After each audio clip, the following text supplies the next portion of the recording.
మనం పశ్చాత్తాపపడి ప్రభు సన్నిధానంలోనికి వచ్చి ఆయనకు వ్యతిరేకంగా ఉన్నటువంటి వాటిలో ఒప్పుకొని ఈ దినం ఒక మంచి తీర్మానంతో ఇక్కడి నుంచి మనం వెళ్దాం. 2వ దినవృత్తాంతముల గ్రంథము 7వ అధ్యాయము 14వ వచనం. నా పేరు పెట్టబడిన నా జనులు తమ్మును తాము తగ్గించుకొని ప్రార్థన చేసి నన్ను వెదికి తమ చెడు మార్గములను విడచిన ఎడల. చాలమ్మా ఏమంటున్నారు? నా పేరు పెట్టబడిన నా జనులు. ఇక్కడ కూర్చున్న మనం అందరము ఒక సంఘానికి చెందినటువంటి వారంగా కనబడుతున్నాం. అయ్యా మీ సంఘం ఏది అంటే మాది ఇమ్మాన్యుయేల్ ప్రేయర్ హౌస్ మా సంఘం అండి అని చెప్పుకుంటున్నాం కదా. ఆయన కూడా చెప్పుకుంటున్నాడు, ఇది నా పేరు పెట్టబడినటువంటి జనాంగము ఇక్కడ ఉన్నారు. వీరికి ఏం పేరు పెట్టాను? నా పేరు, నా సొత్తు, నా స్వకీయ సంపాద్యమని మనకు పేరు పెట్టినటువంటి దేవుడు సెలవిస్తున్న మాట ఏంటంటే, నా పేరు పెట్టబడిన నా జనులు తమ్మును తాము తగ్గించుకోవడం లేదంట. ఏం చెప్తున్నానంటే తగ్గింపు లేదు, కానీ ఏం చేస్తున్నాడు? తమ్మును తాము తగ్గించుకొని ప్రార్థన చేసుకోవాలంట. నిజంగా అలాంటి ప్రార్థన మనం చేసుకోగలిగితే ఈ దినాన ఉపవాస ప్రార్థనకు వచ్చినందుకు మనకు ఒక సార్థకం మన జీవితంలో దీవెనకరంగా మారుతుంది. హడావుడిగా లేచి వచ్చినటువంటి వాళ్ళం కూడా ఉన్నాము. చాలాసార్లు ఇంట్లో ప్రార్థన చేసుకోకుండా ఆలయానికి వచ్చినటువంటి వాళ్ళం కూడా ఉన్నాము. ఎందుకంటే ప్రసంగులు అంటాడు, నీవు దేవుని ఆలయానికి వెళ్ళినప్పుడు నీ ప్రవర్తన జాగ్రత్తగా చూసుకోవాలంట. ఎలా పడితే అలా మాట్లాడడానికి కానీ ఎలా పడితే అలా దేవుని సన్నిధానం ప్రవర్తించడానికి లేదు. చాలా జాగ్రత్త కలిగి మన ప్రవర్తనను మనము చూసుకోవాల్సిన అవసరత ఎంతైనా ఉన్నది. మనను మనం తగ్గించుకొని ప్రార్థన చేసి నన్ను వెదికిన ఎడల, నన్ను వెదకడము చాలా అవసరం. చాలాసార్లు ఉదాహరణలో బైబిల్లో రాయబడింది, ఒక అమ్మకు నాణ్యం పోయిందంట. ఆ అమ్మ చాలా వెతికిందంట, ఇల్లంతా ఊడ్చిందంట. ఊడ్చి ప్రయాసపడ్డప్పుడు దొరికితే తన సంతోషాన్ని అందరితోటి పంచుకుందంట.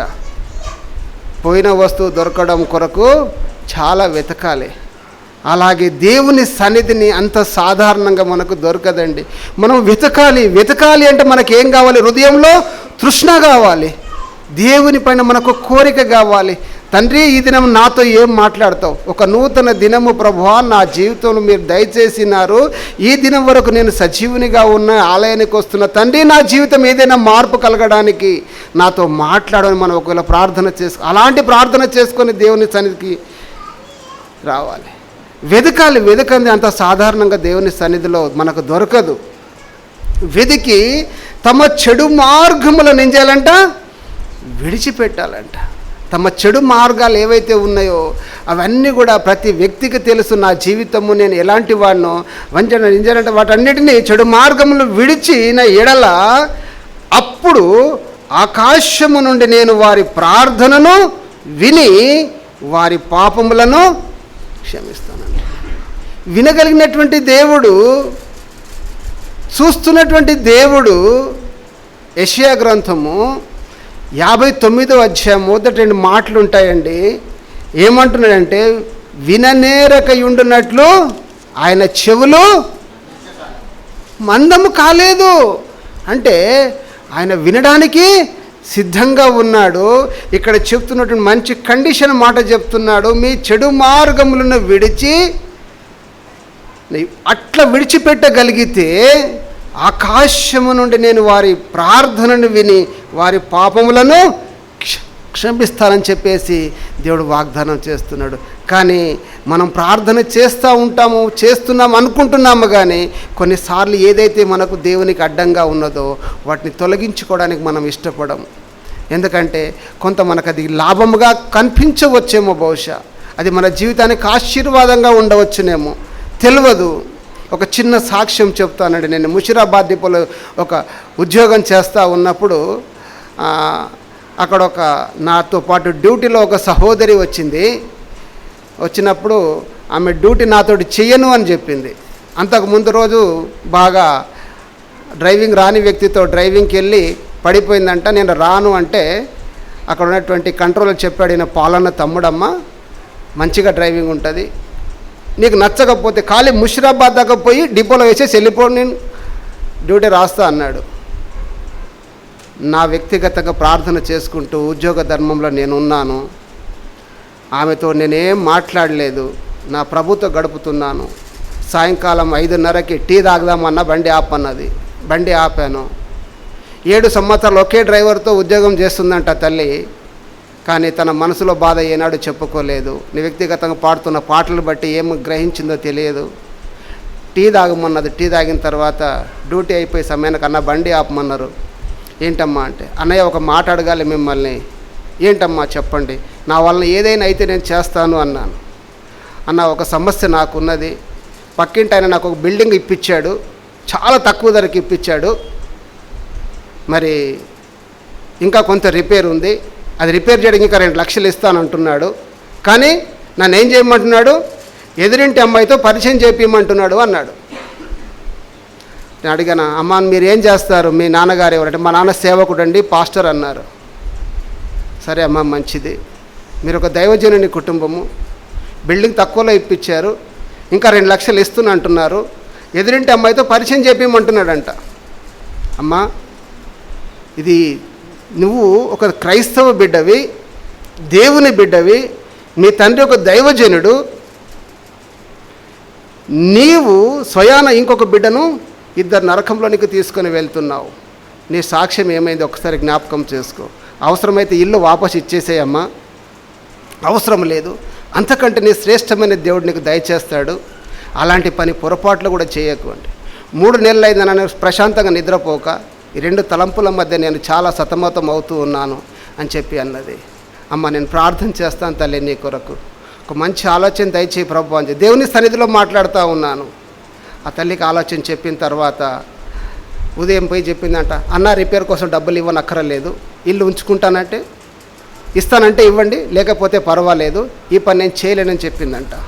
మరుసటి రోజు కన్నీళ్ళతో చెప్తుంది, డ్యూటీ అయిపోయింది, నేను కాంట్రాక్ట్ బేసిక్లో వెళ్ళినాను, చేతులు జోడించుకొని నిలబడ్డది, అన్నయ్య ఈ రాత్రి ప్రశాంతంగా నిద్రపోయినా, నేను ప్రశాంతంగా నిద్రపోక 3 మాసాలు అయింది, నా భర్తకు మధ్యలో సమాధానం లేదు, నేను ప్రార్థన చేసుకున్నా, దేవుడు ఒక నెమ్మది దయచేసిండు, వాళ్ళ లాభం వద్దు నాకు అని చెప్పి నేను చెప్పిన దేవుని సన్నిధిలో మాట్లాడుతూ ఉన్నా.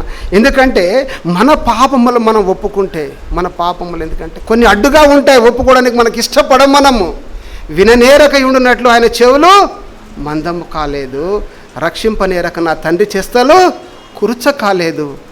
నేను ఒకే ఒక డ్యూటీ చేసి నా తల్లితోటి, ఆ తల్లి నన్ను గుర్తుపెట్టుకున్నది, నేను దేవుని బిడ్డను కనుక నాలో ఉన్నటువంటిది.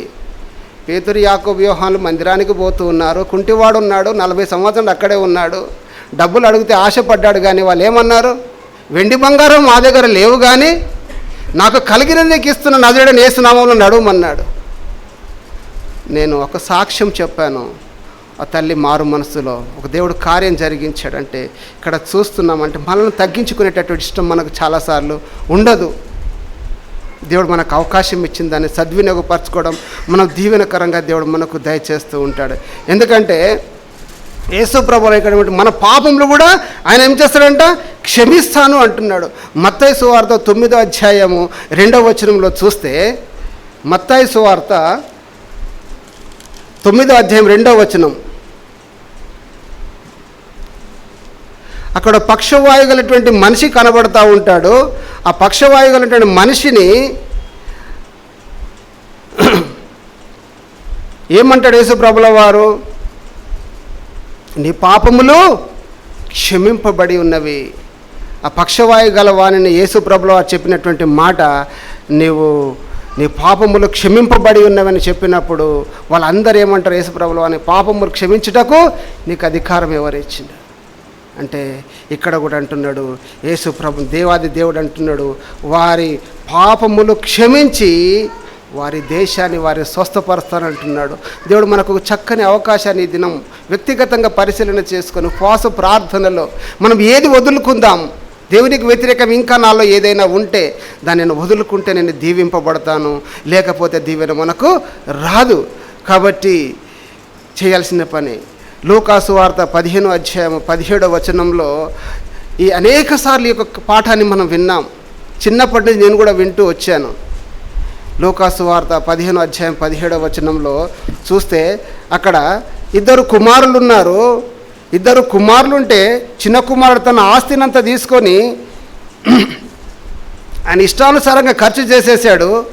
కానీ అక్కడ మనం ఒక చిన్న మాట అందులోంచి తీసుకోవాల్సిన మాట దేవుడు నా హృదయంలో చూపిస్తున్నాడు. ఇక్కడ ఏంటంటే 17వ వచనంలో లూకాసు వార్త 15వ అధ్యాయం 17వ వచనం, అయితే వాడు బుద్ధి వచ్చినప్పుడు వాడు నా తండ్రి యొద్దకు ఎంతోమంది కూలివాళ్ళకు అన్నము సమృద్ధిగా ఉన్నది, నేనైతే ఇక్కడ ఆకలితో చచ్చిపోతా ఉన్నాను. ఒక తీర్మానం వచ్చింది. డబ్బు ఉన్నప్పుడు గుర్తు రాలేదు, కానీ డబ్బంతా ఖర్చు అయిపోయిన తర్వాత ఒక తలంపు వచ్చింది, నా తండ్రి దగ్గర సమృద్ధిగా ఆహారము ఉన్నది కనుక నేను తండ్రి దగ్గరకు వెళ్తానని చెప్పేసి తీర్మానం చేసుకుంటున్నాడు. నేను లేచి నా తండ్రి యొద్దకు వెళ్ళి, తండ్రి, నేను పరలోకమునకును విరోధముగా నీ ఎదుట నేను పాపము చేసి తిని. తన మనసులో గిల్టీ ఫీలింగ్ వస్తూ ఉంది. ఏమని? నేను పరలోకములో ఆ దేవునికి నీ ఎదుట నేను పాపము చేశాను, ఇక మీదట నీ కొడుకుని అనిపించుకునేటటువంటి యోగ్యత కూడా నాకు లేదు. కాబట్టి నీ కూలి వాళ్ళతో నేను జీవిస్తాను, వాళ్ళతో పని చేస్తాను, వాళ్ళలాగే జీవిస్తాను, వాళ్ళకు పెట్టిన భోజనం పెట్టమని తీర్మానించుకొని తండ్రి దగ్గరికి వచ్చాడు. మంచి జీవితం లేదు, జీవితం అంతా పాడైపోయింది. ఎంత దుర్భర స్థితికి వచ్చిందంటే నిజంగా ఆ పందులు జీవించేటటువంటి పరిస్థితి ఎంత భయంకరంగా ఉంటుందో మనకు తెలుసు. ఆ పందుల పరిస్థితిని మార్చుకుందామని ఒక ఆకలి కొరకు వచ్చాడు తండ్రి దగ్గరికి. ఏమంటున్నాడంటే, తండ్రి, నేను పరలోకమునకు విరోధముగా నీ ఎదుట పాపము చేసి తిని, ఇక మీదట నీ కుమారుడని అనిపించుకొనుటకు యోగ్యుడను కాను, నన్ను నీ కూలివాన్లో ఒకనిగా పెట్టుకొనుమని అతని తండ్రితో చెప్పాలని ఒక నిర్ణయం తీసుకొని వచ్చాడు. ప్రభువా, ఈ దినం కూడా దేవుడు ఒక చక్కని అవకాశం మనకి ఇస్తున్నాడు. ఏది మా జీవితంలో పొరపాటు జరిగిందని తెలుసుకుని ఆ పరలోకపు తండ్రికి ఎంత వ్యతిరేకంగా మనం జీవించాము. ఈ వారమంతా గడిచిన ఆదివారం నుండి ఇంతవరకు మనం ఎన్ని పొరపాట్లు మన జీవితంలో ఉన్నాయో ఒక చక్కని అవకాశాన్ని మనకు దేవుడు అనుగ్రహిస్తున్నాడు. అయితే తండ్రి దగ్గరికి వచ్చినప్పుడు తండ్రి ప్రేమ ఎలాంటిదో తెలుసా? అక్కడ వాడు ఇంకా దూరంగా ఉన్నప్పుడు తండ్రి వానిని చూచి కనికరపడి ఏం చేస్తున్నాడు? పరిగెత్తుకొని తండ్రి వస్తున్నాడు అండి దగ్గరికి. తండ్రి పరిగెత్తుకొని వచ్చి మెడ మీద పడి ముద్దు పెట్టుకుంటున్నాడు ఆయనని. ఇలాంటి ప్రేమ నా యేసయ్య తప్ప ఎవ్వరూ ప్రేమించలేరు. ఎందుకంటే నశించిన దానిని వెతికి రక్షించుటకు వచ్చినటువంటి యేసయ్య ఆయన హృదయాలను చూస్తాడు, పైన ఉన్నటువంటి భాగాలు చూడాడు. ఆయన హృదయాంతరంగా ఉన్నటువంటి నిజమైనటువంటి ఆ పశ్చాత్తాపాన్ని గ్రహించగలిగినటువంటి తండ్రి ఒకవేళ తండ్రి దగ్గరికి వచ్చినప్పుడు స్థితిగతులు సంపూర్ణంగా మారిపోతాయి. ఎందుకంటే ఆ స్థితిగతులు మార్చివేస్తాడు.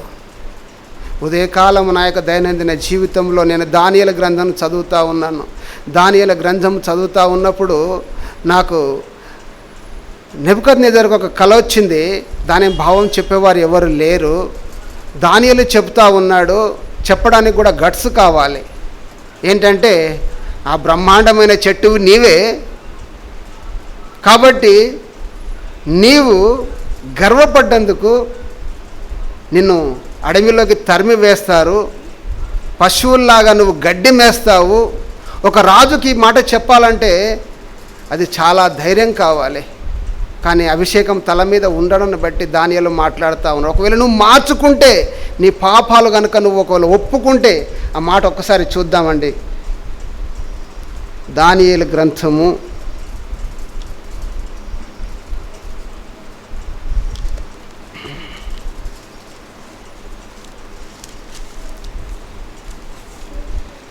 10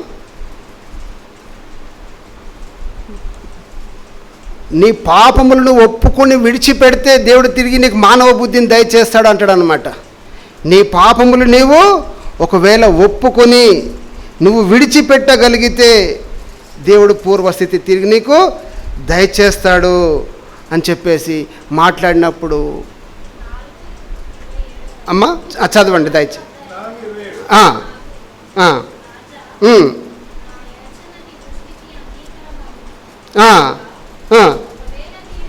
ఒకవేళ నీవు నీ పాపములు మాని నీతి న్యాయములను అనుసరించి నీవు బాధ పెట్టిన వారిని కరుణ చూపించిన ఎడల నీకున్న క్షేమము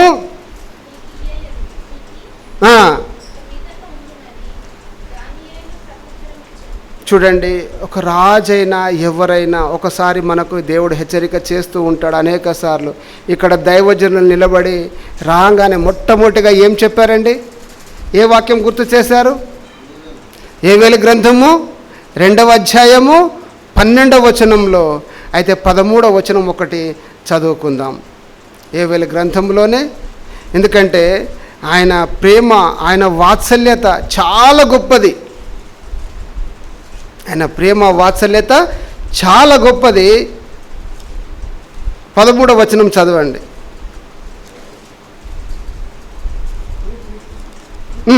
2:13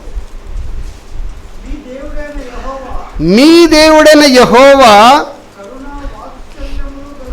కరుణా వాత్సల్యములు గల వాడును, శాంతమూర్తియు, అత్యంత కృపగలిగినటువంటి వాడు,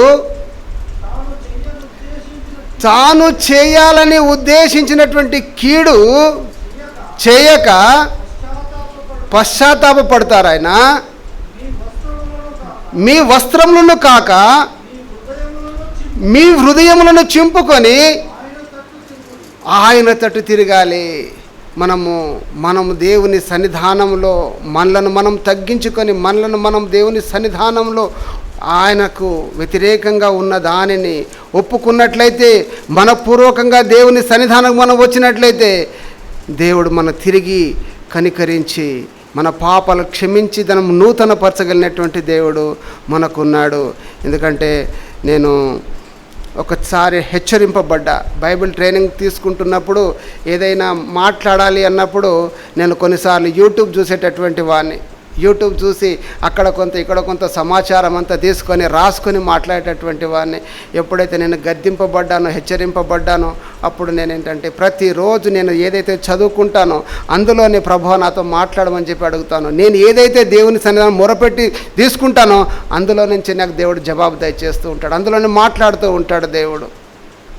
అహాబు విషయంలో కూడా మనం గమనిస్తే మరి 1 రాజులు 21 అధ్యాయం 29వ వచనంలో మాట్లాడతాడు. ఏంటంటే ఆయన నాబోతును చంపించేసి తిరిగి వస్తూ ఉంటే ఎలీషాకు దేవుడు మాట్లాడతాడు. ఎలీషాతో నువ్వు వెళ్ళి అక్కడ వెళ్ళి అహాబుని నీవు దర్శించు అని మాట్లాడుతూ ఉంటాడు. దర్శించు అని మాట్లాడుతూ ఉన్నప్పుడు అప్పుడు నా పగవాడా నీ చేతిలో నేను పడితినా అని అహాబు ప్రత్యుత్తరం ఇస్తాడు. దేవుని కోపం వచ్చి నీ సంతానం ఎవరు కూడా మిగలరు అని చెప్పేసినటువంటి మాట ఉంటుంది. 29వ మాట ఒకటి చదువుకొని ముగించుకుందామండి. 1 రాజులు 29, 21, 29.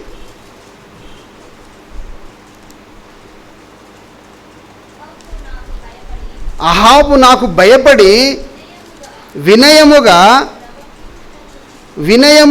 ప్రవర్తించుట చూచి తిని, నాకు భయపడి అతడు వినయముగా ప్రవర్తించుట చేత ఆ అపాయము అతని కాలమునందు సంభవింపకుండా నేను చేస్తాను అంటున్నాడు. దేవుడు హృదయాలను పరీక్షిస్తూ ఉన్నాడు. అక్కడ నాబోతును చంపేసి వస్తూ ఉన్నాడు అక్కడ పొలం స్వాధీనపరచుకోవడానికి. కానీ ఎప్పుడైతే దైవజన్ని చూసేసరికి గుండెలు అవిసిపోయినాయి. నువ్వు చూసేసినావా నా రహస్యం అంతా అనుకున్నాడు. దేవుడు కొన్ని మాటలు హెచ్చరించమన్నాడు. ఇదిగో నీ వంశంలో ఎవరు కూడా మిగలకుండా నేను నాశనం చేయబోతున్నాను అహాబు అని చెప్పినప్పుడు అహాబు తన్ను తాను ఏం చేసుకుంటున్నాడంటే, అహాబు నాకు భయపడి వినయముగా ప్రవర్తించుట చూచితివా, నాకు భయపడి అతడు వినయముగా ప్రవర్తించుట చేత ఆ అపాయము అతని కాలమునందు సంభవింపకుండా ఆపి అతని కుమారుని, అంటే హిజ్కియా కూడా చెప్తున్నాడు, హిజ్కియా నువ్వు చనిపోతావు అని చెప్పేసినటువంటి దేవుడు తిరిగి ఆయన ప్రార్థనను విన్నటువంటి దేవుడు ఆయుష్ని పొడిగించాడంట. ఈరోజు మనకిస్తున్నట్టు అవకాశం ఏది వదులుకోవాలనో, ఏది మనం వెంబడించాలనో, ఎవరిని వెతకాలనో అయ్యగారు చెప్పారు. మేలును కీడును, మంచి చెడు మన ముందే పెట్టాడు దేవుడు. మనం మంచి వెనుకుంటే ఆ దేవాది దేవుడు మనలను క్షమిస్తాడు, నూతన పరుస్తాడు. ఒకవేళ ఈనాడు ఒప్పుకుంటే, ఈ క్షణాన మనం ఒప్పుకుంటే, కీర్తనలు అంటాడు తూర్పుకు పడమర ఎంత దూరమో మన అతిక్రమాలను కూడా అంత దూరం చేస్తాడంట దేవుడు. అలాంటి కృప మనందరికీ దయచేయునుగాక. ప్రత్యేకమైన వందనాలు అయ్యగారికి.